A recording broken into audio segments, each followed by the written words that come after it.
Bom dia a todos, a paz do Senhor Jesus, espero que todos estejam bem.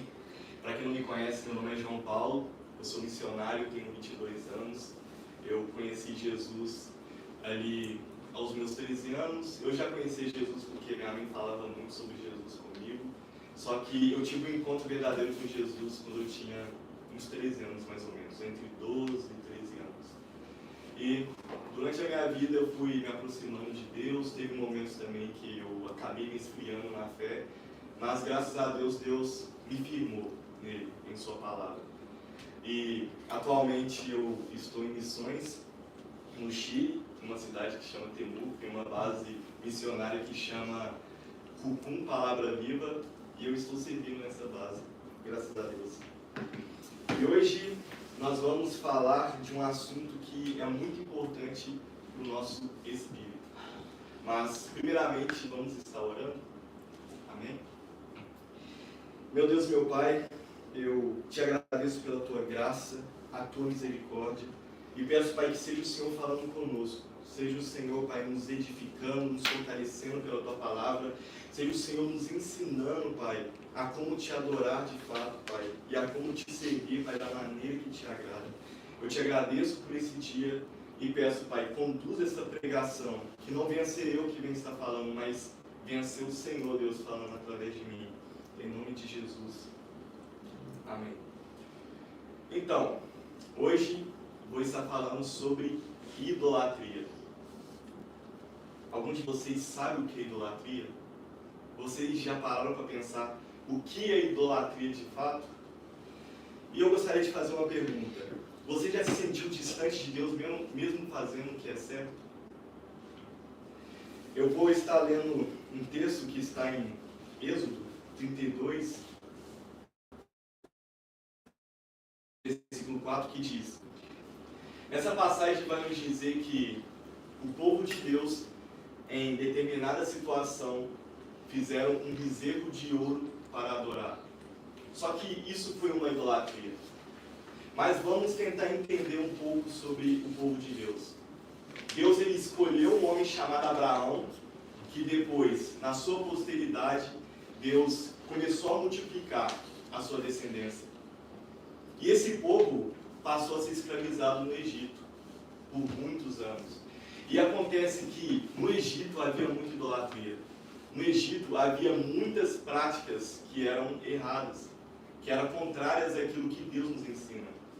E a Bíblia vai nos dizer que Deus libertou o seu povo, Deus, ele fez muitos sinais e maravilhas diante do seu povo. E não só isso, ele abriu o mar vermelho, ele providenciou o pão que eles precisavam para se alimentar. Deus providenciou a água que eles precisavam para beber. Deus fez água sair da rocha. Deus fez pão cair do céu.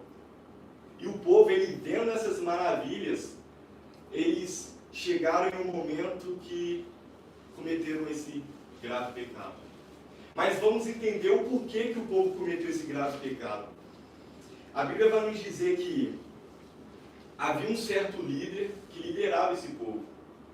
E esse líder era mediador entre Deus e o povo. Ele era como um profeta. Ele era um profeta, na verdade. O nome dele é Moisés, eu creio que todos conhecem. E a Bíblia vai nos dizer que esse líder, certa vez, depois de ter conduzido o povo, depois de ser usado por Deus para fazer maravilhas e prodígios, vai chegar a certo momento que ele vai se afastar por algum tempo para passar um pouco de tempo na presença de Deus. Para que assim Deus viesse a revelar a sua lei. E a Bíblia vai nos dizer que o povo começou a ficar desesperado, o povo começou a ficar ansioso, o povo começou a ficar inseguro. E sabe o que o povo fez? Eles disseram um ao outro: vamos fazer uma imagem. Eles fizeram uma imagem de um bezerro de ouro para adorar. Só que tem um detalhe muito importante nisso. Eles não estavam negligenciando Deus que libertou eles do Egito. Eles não estavam trocando de Deus assim, por assim dizer. Pelo contrário, eles estavam assimilando o Deus que libertou eles do Egito com aquele bezerro. eles estavam tentando fazer uma representação do Deus que os libertou do Egito com as suas próprias mãos. Da forma que eles mesmos interpretavam. Então, eles começaram a pensar, vamos fazer uma imagem para a gente adorar.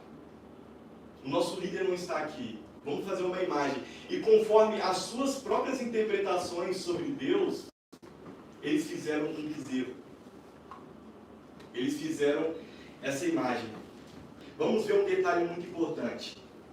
Esse Deus, ele pode ser um Deus que era um falso Deus antigo, que era adorado no Egito, que chamava Apis. E esse Deus, ele era chamado de Deus Touro, adorado como um símbolo de força, fertilidade e proteção. Ou talvez esse Deus pode estar assimilado com Baal, que muitas vezes era representado com chifres e com forma de touro. Nós não sabemos da onde que eles tiraram isso. Mas um detalhe que precisamos saber: eles tentaram representar o Deus que os libertou do Egito conforme as suas próprias interpretações.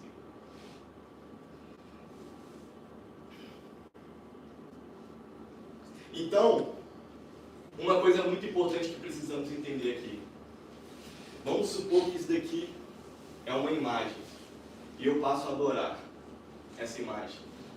É um objeto que eu passo a adorar o objeto. O problema está no objeto? O problema está na imagem em si? Não. O problema não era a árvore, a madeira que eles adoravam. O problema não era a pedra que eles adoravam, porque tudo Deus fez para a gente usufruir. Não era o objeto em si. Tanto que Deus, ele ficou muito mal com isso, porque o povo fizeram um Deus com suas próprias mãos, conforme as suas próprias interpretações. O que podemos aprender aqui? Aprendemos que muitas das vezes a gente cria uma imagem distorcida de Deus. Pensamos que estamos adorando Deus verdadeiro, mas na verdade estamos adorando uma interpretação errada de Deus. E isso mostra algo errado que está no meu coração,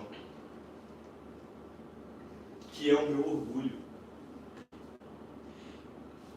que é a minha vontade de ter domínio, que é a minha vontade de ter controle.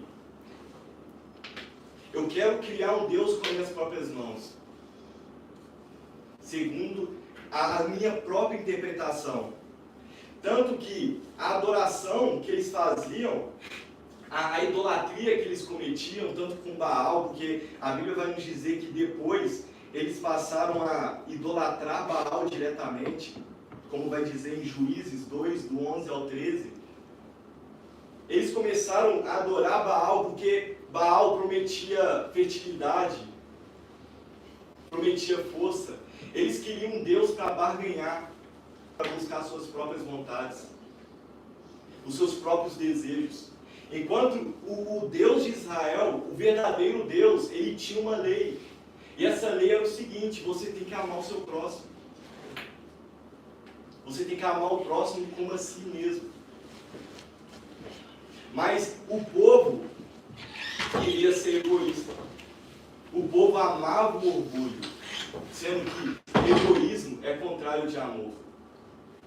O orgulho é contrário do verdadeiro amor. Então, toda idolatria é resultado daquilo que está no coração. É resultado do orgulho que está no coração. De querer ser Deus de si mesmo. Ou de criar um Deus que eu posso manipular segundo as minhas próprias vontades. Um Deus que eu posso barganhar. Um Deus que, ao contrário do verdadeiro Deus que ensina que devemos amar e não viver o egoísmo.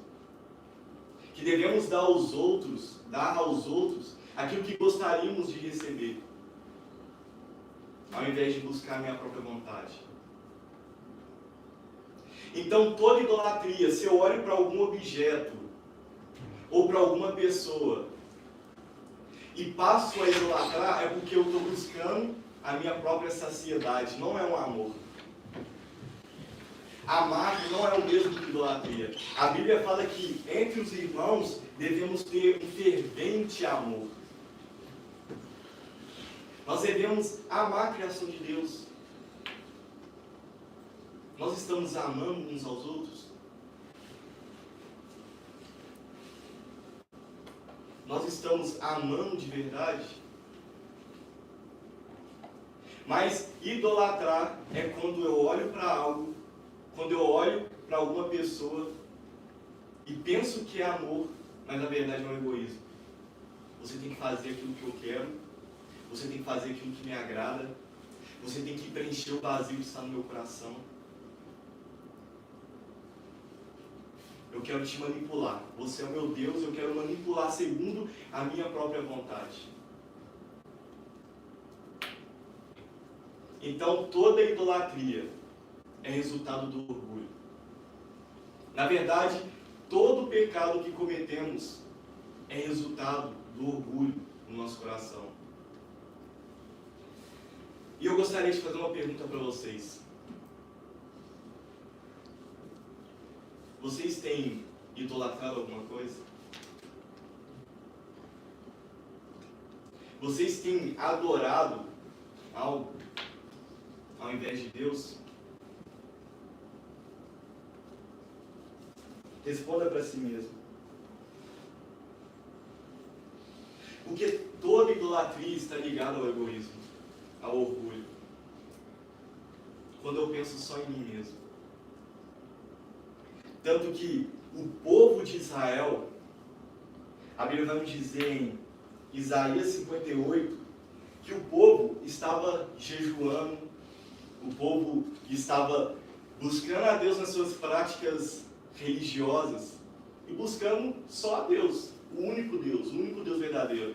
Só que a Bíblia vai nos dizer que Deus não estava recebendo o jejum deles.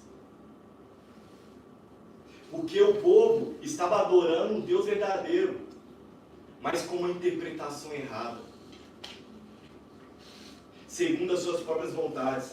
Em Isaías 58, 3, 4 vai nos dizer, em 1 João 4, 8 vai nos dizer, que aquele que não ama, não conhece a Deus, porque Deus é amor. Então, adorar a Deus é amar. Não buscar a minha própria vontade.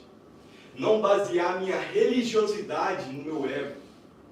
Como os fariseus que adoravam, que jejuavam para aparecer, para se engrandecer. Será que nós estamos vivendo dessa maneira? Será que somos como fariseus? Será que nos afastamos de Deus? Será que somos idólatras? Deus abençoe. Amém. Essa é a mensagem.